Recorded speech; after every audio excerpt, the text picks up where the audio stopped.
$800. Ooh, hey, that's not too shabby. How fast do they go? I'm trying to remember what the cap is, because there's like a cap of if it goes to a certain speed, it'll literally send you a notification on your phone, you're going too fast, and it'll automatically slow it down. Oh, so they got a governor on it? Pretty much. Well, like for a second you can go that speed, but then it'll say you were going too fast, and it'll actually just slow itself down. Dang. But this thing, you don't have to balance. It balances itself. Oh. So like if you fall off of it, that's all you. Huh. Because if you like when Todd steps off of it, it stands upright. Oh. Huh. So I guess it does. I can't even remember how many, like it does like a million calculations a minute or something like that, just to make sure it stands upright, especially with you on it, going forward and backward. There's and got to moving. be a lot of sensors in like the handle. There's no handle. That's the Oh, thing. Like I said, what? that thing sits between your knees. Oh. You can put a handle, like a mini handle, on it if you want to, but that just looks weird. When you said Segway, I always thought there was a handle. Those are the big Segways. I'm talking like a mini Segway. The So big like Segways are like several $1,000s. Because what sparked the whole thing was him and his son and his wife and his daughter-in-law were all on vacation. Mm-hmm. And, you know, the ladies had his son, and so the guys went out on this little, like, Segway tour. And they do, like, they're always trying new things, so they really get the hang of things pretty quick. So, like, they picked up, they did some of the basic stuff, and the instructor's like, dude, you guys are picking up on this quick. They're like, hey, what can we say? We like to try new things. And so he's like, well, you know, I'm going to do some stuff that, you know, we're really not supposed to do, but you guys seem like you've mastered it enough. So they like went on all these off-road trails, like especially some that they weren't like really supposed to go on with like just regular customers. But they like went up the, you know, all these trails, and they went up and down, and you know, and they had such a blast. Well, then he wanted one when he got home, and he saw how much it was, and his wife's like, yeah, no. So then he found a mini Segway, and he actually found it at Sam's Club. Huh. He found it at Sam's Club. He bought it, and he took it home, and now I think he'll probably use it at the circus again this year, because he literally would, if you watched, you would, and it was weird to see him go, because you know when you see somebody walk, they kind of go up and down a little bit. Mm-hmm. You know, you can kind of see him stepping. It was like he was hovering all the way around the stadium, because he would take this thing all around the top of the stadium and go all the way around, because he was secured. He would just drive, and it looked like he was floating across the... Like a hoverboard. Right. But he wouldn't take it out on the floor. He would only take it, like, he would do it in the lobby. But he would, like, you'd see him come flying towards the elevator, and you'd be like, hold the elevator! And put your arm on, and he'd come on the elevator and stand there. That's cool. That's cool. I like that. See, that's another reason I want to lose weight, is because I want to get... Because right now I'm over the weight limit, because it's like, the max is like 210. Really? Yeah. So there goes like 50% of the population. I know. So now I'm back on my because I was 210 at one point.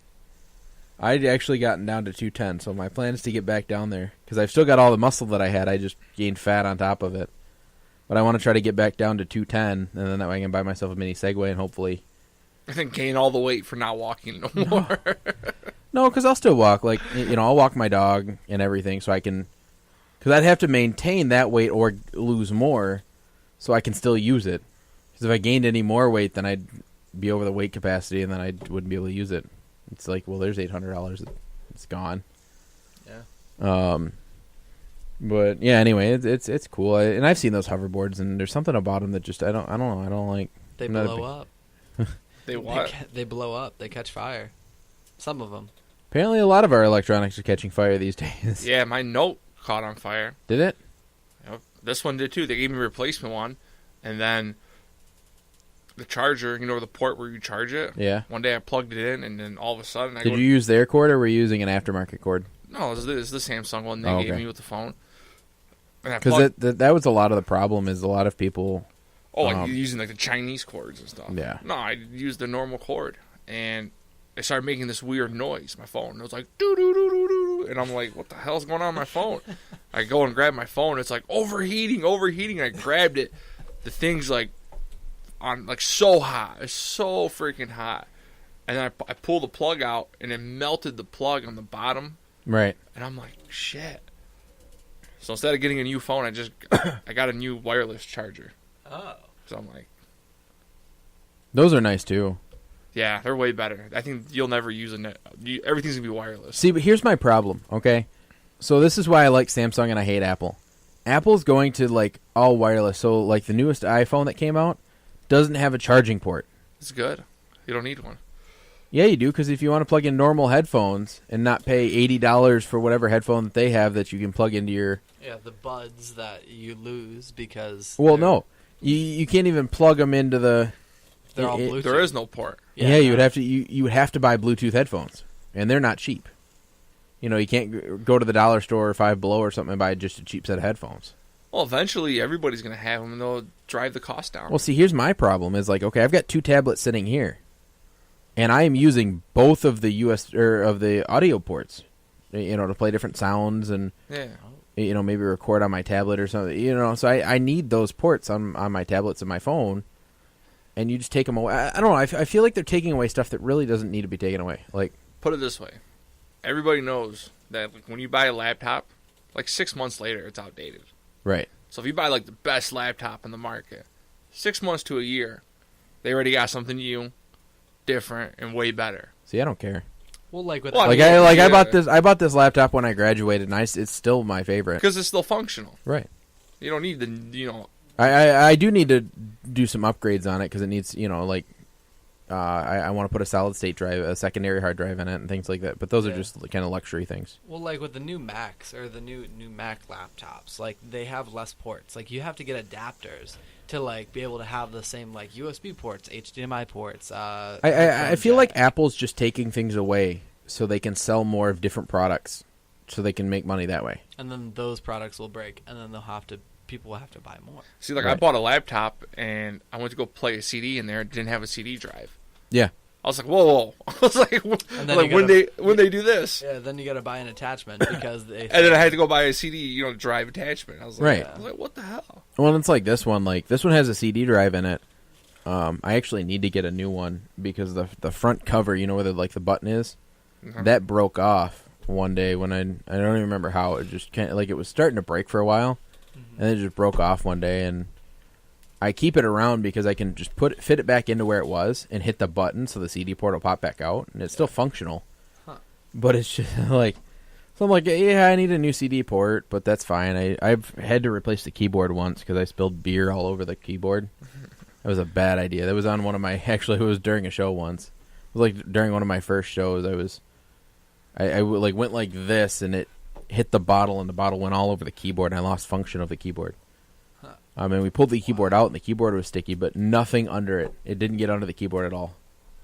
So I was super lucky. But it's like, so yeah, I've replaced things. I thought about replacing the screen at one point just because this one's getting dirty and kind of old.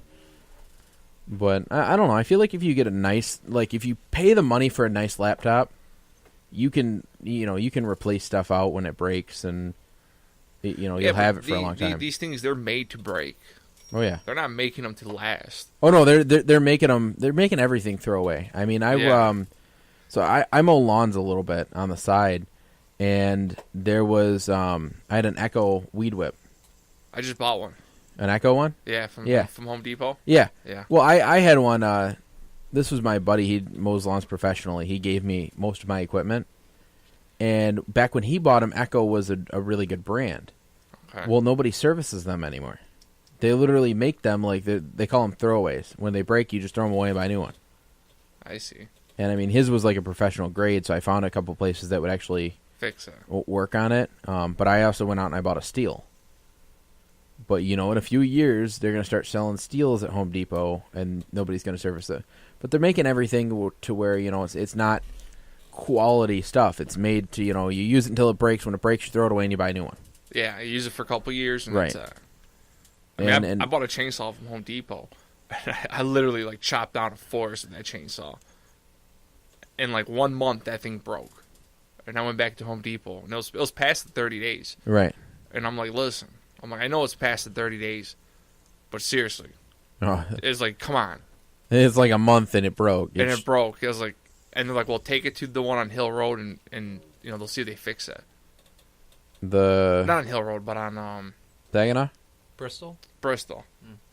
And the guy looked at it. He's like, dude, we can't fix this. What place on Bristol? This is next to the Sam's Club. Yeah, right across from Sam's Club, and that's where we got a lot of rentals. Like, yeah, you can rent equipment and stuff like that. We rented a truck and like a sod cutter from there. Allied or Evans rental? Oh no! This is from Home Depot. Oh, Home Depot. Oh, you can rent everything, dude. Sand, Oh yeah. Like brush killer things, like it's everything. Amazing. Everything. Tractors, whatever you need. Hole they got diggers, it. Yeah. That's funny. Shovels, whatever you want. I actually, me and my brother, we rented the, I don't even know the name of it, but it's, when you're nailing in hardwood floors. Right. The gun, where you gotta hit the staple gun? Staple gun, yeah. We rented that and nailed in all our hardwood floors. Where like you hit it with your knee and it. Yeah, you hit it with your knee, then you got like the bun, and it's kind of like a V shape. Yeah. And then you hit it with the hammer. Yeah. Huh. So you can get like the corners of the. I mean, we did the whole house. It was like over 2,000 square feet. That's kind of cool. Huh. Kind of to gear back towards the topics. You know how Jared Leto just played Joker? Uh-huh. Well, apparently he's moving on to a different role of Hugh Hefner. Jared Leto, Hugh Hefner. Yeah.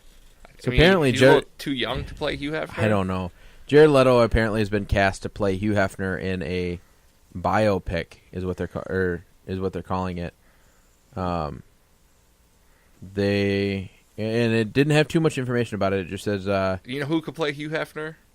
Probably like George Clooney. There you go. But it said the project is about the Playboy founder who passed away last week at 91. He reportedly they've been thinking about getting a movie or doing a movie about Hugh Hefner's life since about 2007. And the film is now in early development. And they make it sound like Jared Leto was the one that bought the rights to it. But they say that Jared is an old friend of Hugh Hefner and the director. And he heard that that guy got the rights to Hugh Hefner's story. And Jared Leto was like, I want to play Hugh Hefner. Hugh Hefner. I can't see it. I don't see it. I've seen a few pictures of Jared Leto, and I can't. It doesn't make sense. Like they had a picture side by side of him, and I'm like, I can't. No. Still don't see it. Right. Makeup, lots of stage makeup. You know what I did find out recently though? I didn't know that a few years back they sold the Playboy Mansion. Yeah, but he sold it condition that he can still live in it. Yeah. Which is like, it's like a reverse mortgage. Well, yeah, I was gonna say essentially what it was securing his company for when he passed away because he probably knew he wasn't in great shape at that point. And it was essentially like yeah, because who's gonna buy a Playboy magazine? Right. Like seriously, well, like back in the day, yeah. I think they're starting to do I guess they took all this like the centerfolds and stuff out of the magazine, and now it's mostly just articles, which probably devalued it. I don't know. You ask a lot of guys, who are like, I read it for the articles. That was a joke. Yeah. I know. That's. But no, it actually. I guess they're doing pretty good with the magazine, but like all the centerfolds and stuff are now online, rather than in the magazine. The magazine literally just has the stories in it, so there's still a Playboy magazine. And like I said, I guess it's doing pretty well. Huh. They should put it on Snapchat. They have those little stories for like CNN and like who else is on there. I just looked on the Spike. Well, they should because there won't be any naked women on it now. So no, anyway, so I guess the magazine's doing pretty well because it's now just kind of a magazine with news articles in it.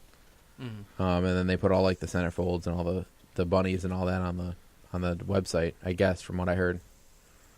Because it was when I was doing some research because I was reading about how he passed away and all that, and I'm like, wait, he sold the Playboy Mansion? What? And that's what I read, that he had sold it with under the contingency that he could still live there. Oh. And I think what it was is, he was probably getting older, and if he sold the house to somebody who would let him still live in it, he could still live the way he'd been living and do anything he wants with it. And spend all that money. And he doesn't have to take care of it. He doesn't have to pay for the maintenance. He doesn't have to pay for anything like that. And then when he dies... It's already sold. Right. It's already sold. They don't have to worry about it. And then the company can kind of